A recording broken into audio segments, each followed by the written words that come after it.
Hello and welcome to the Money Rebel podcast. This is your host, Haley David, and it is my mission to help you be your own boss, rebel against your 9-to-5, and build a successful business that you actually love.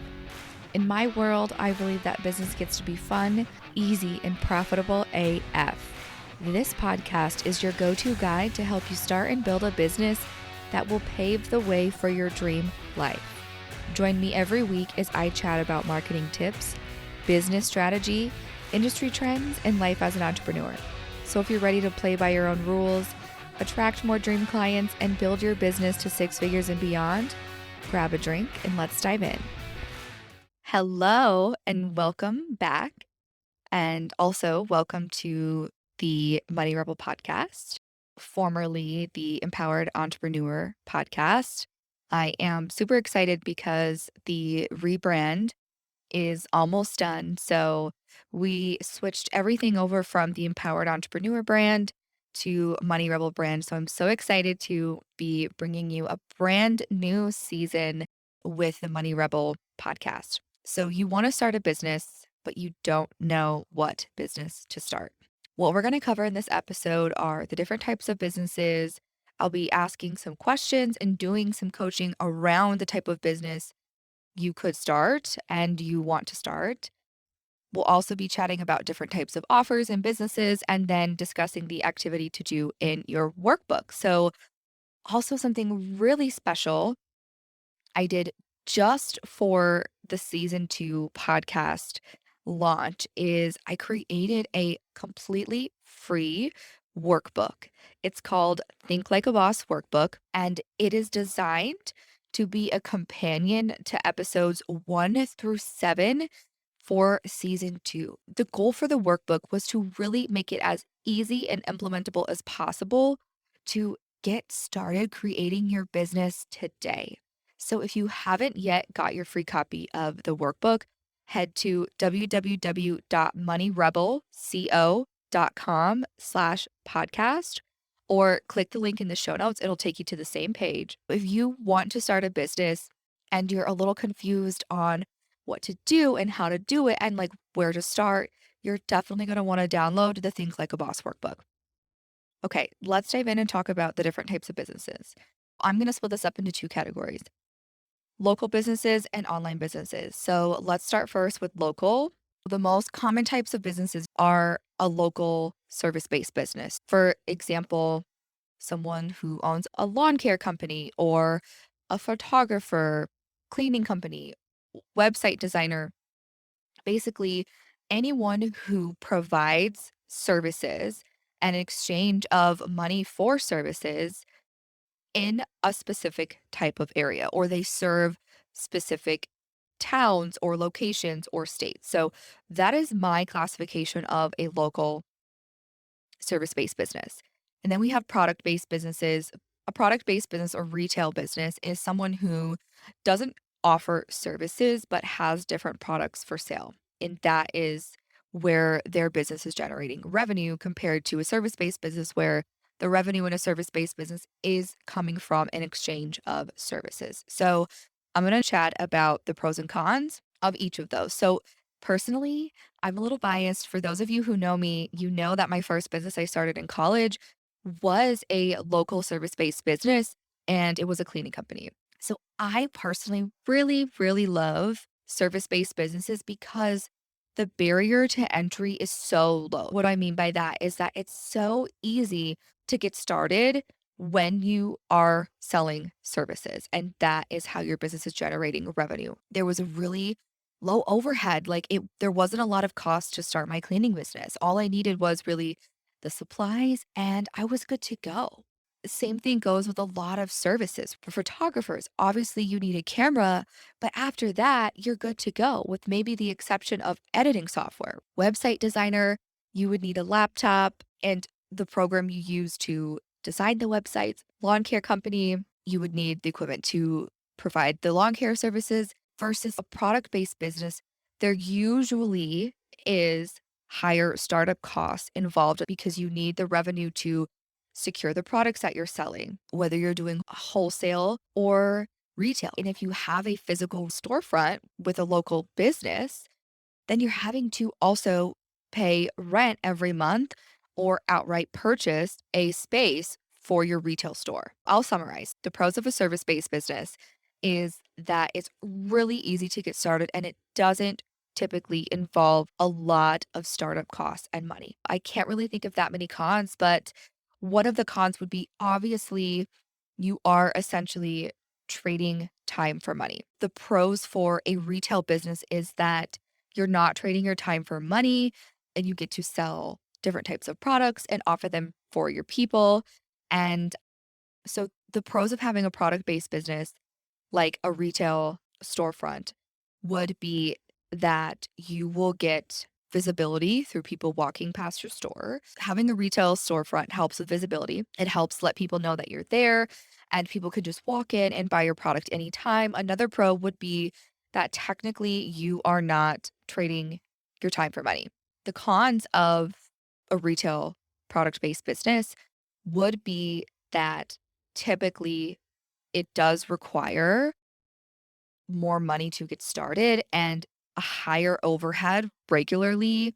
And overall, from what I've found and seen to be true with the people I've worked with and the businesses I've started, is that typically a retail product based business does cost more money to start with because of having to pay rent for a storefront, purchase the products, have enough money to be able to place an order to have products to sell, and then also managing the money coming in and out to make sure that you're making not only profit, but enough money to keep products on the shelf and have inventory coming in and out. So that's something to think about too, is that with a retail storefront, it's really great because you can get the walk in traffic from people knowing that you're there. Again, you don't have to trade your time for money, but it will involve making sure that your products are priced appropriately to generate a profit for your business, to pay staff to be there, and also just making sure that you're on top of inventory. Okay, so now for the second category.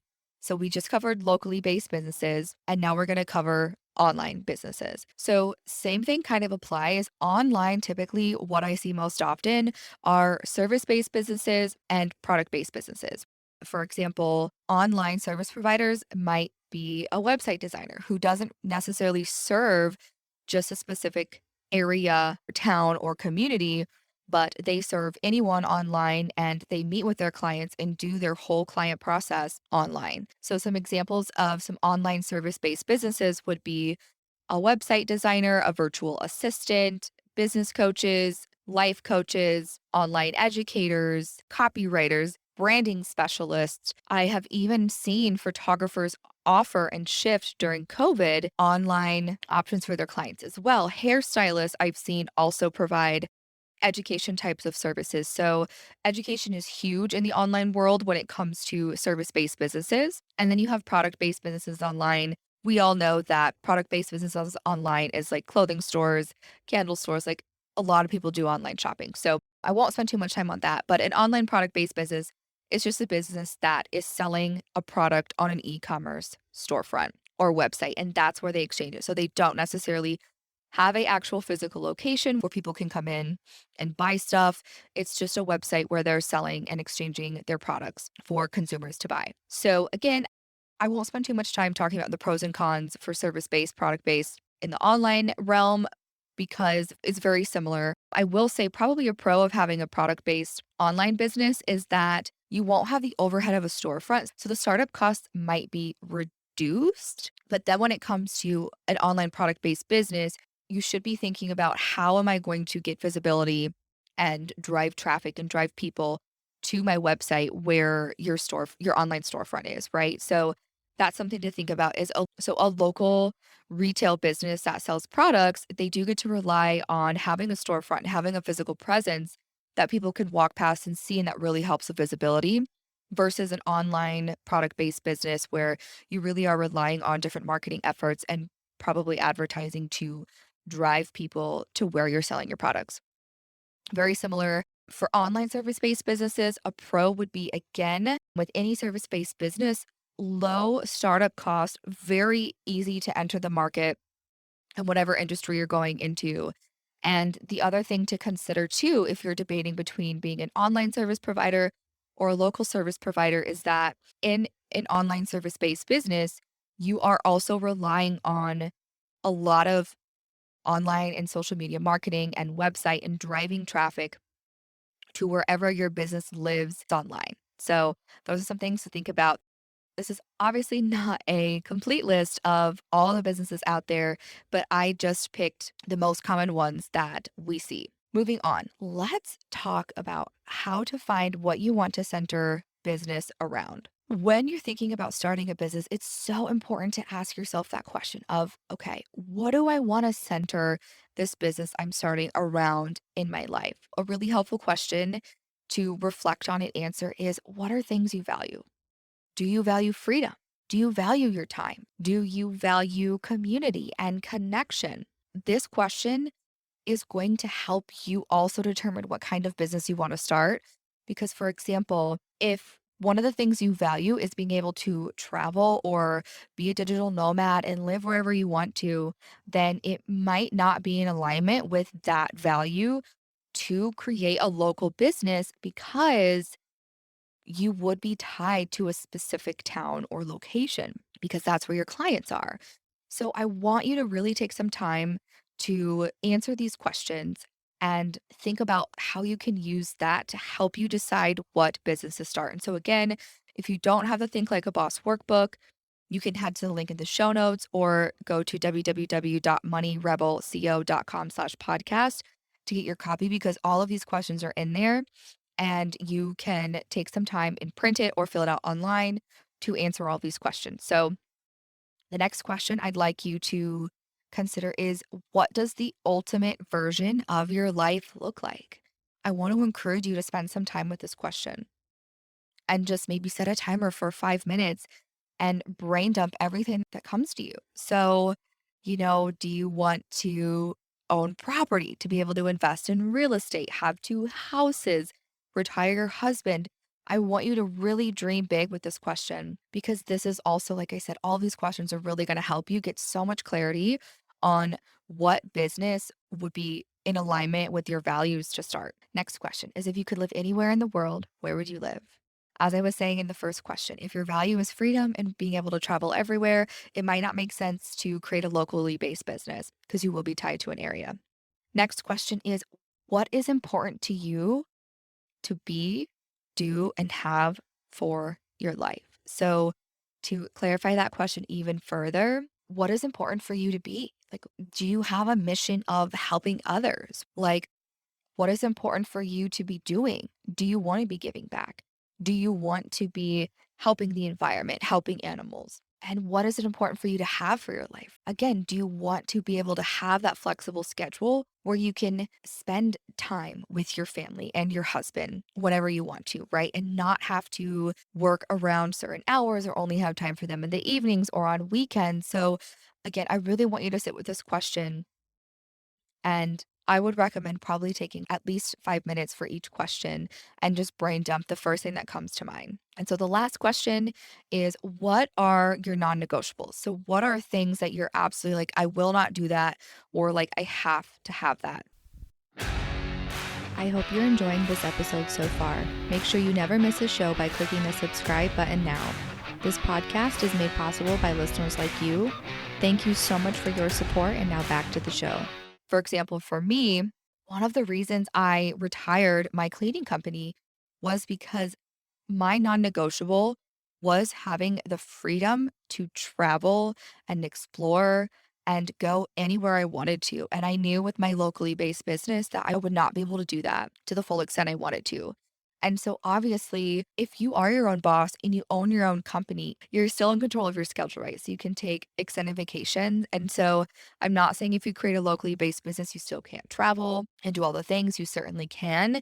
But if it's really important for you to have that digital nomad lifestyle and truly not be tied to an area, then that would be your non negotiable. A non negotiable for someone with a family might be making sure that no matter what, they're taking their kids to school and picking them up and making them supper. Or, like I said, retiring their husband or not working weekends, not working nights, those sort of things. So, Again, these questions are all in the workbook for you to go and think over. And even after you do start your business, these are really great questions to come back to make sure that you are staying in alignment with the values and vision that you've set for your life. Briefly, I'm going to talk about the different types of offers for businesses that you will see in the online space and for a local based business. So, for example, an online service provider might have a service menu that offers education types of services or done for you services, right? So that would be more along the lines of a copywriter or a virtual assistant, anything that you're actually doing for your client. Other things look like courses, ebooks, group coaching programs, webinars, workshops. So, those are some of the different types of offers for an online business. And then, obviously, for a local based business, you could have something very similar as well. So, locally based businesses typically have a service menu, which is a list of services that they offer for their client. And I will say, like, a lot of local service businesses offer done for you work, right? So, a cleaning company, done for them, photographer, organizing, etc. And you get to mix it up. So, you can have a local business that has an online component and vice versa. It doesn't have to be one or the other, but I just want you to feel really empowered in knowing what's out there for you to do. And then I want to encourage you to make it your own, right? Like I said, go back to your values and your non negotiables and create a business that truly feels like you and feels like you're creating the dream life that you want, a life that you are not settling for. In any retail business, like I said, typically their business revenue is coming from an exchange of products. But again, you can be innovative and include some different types of services in there. So, for example, hair salons, they typically do sell product and provide a service. So, you can, again, intermix these and create a business that fulfills and gives you what you want out of your life. Those are the different types of offers. Again, it's not a complete list. I just want to give you a general idea of where you can go with the business that you want to start. I have an activity that will also help you get a little bit more clarity on what you want to do. Based on what we've covered so far, this should get the wheels turning in terms of different things you could do. And maybe some of you had a couple ideas in your head that you wanted to do. And what we've covered so far has helped gotten clarity on which direction you want to go. Now we're going to do an activity to help you have even more clarity around what type of business you should start. So if you have no idea what you want to start, what activities or hobbies do you enjoy? Do you enjoy taking pictures?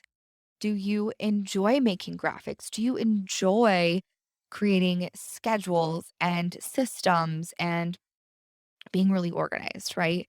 Do you enjoy painting homes or painting canvases? I want you in the workbook, fill out this activity, and again, set a timer for 5 minutes and brain dump all of the activities or hobbies that you enjoy doing. If you don't have the workbook, you can definitely just get out a piece of paper and draw a line down the middle and do this activity as well. The next question is there something you've always dreamed about doing?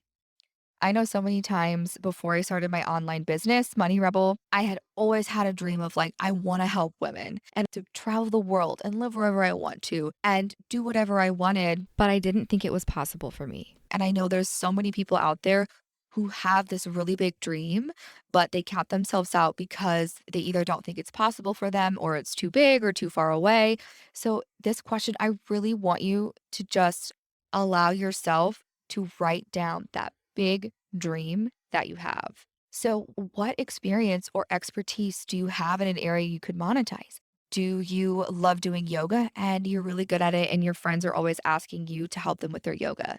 How I got started with Money Rebel is when I had my cleaning business, so many people came to me like, oh my gosh, Haley, please help me. I don't know what to do. Like, please help me with my business. So that's honestly, that was the starting point for Money Rebel was I was like, okay, I love helping people. Like this lights me up being able to help women grow a business that gives them the same level of freedom I was able to accomplish with my own business. So, again, what experience or expertise do you have in an area that you could monetize?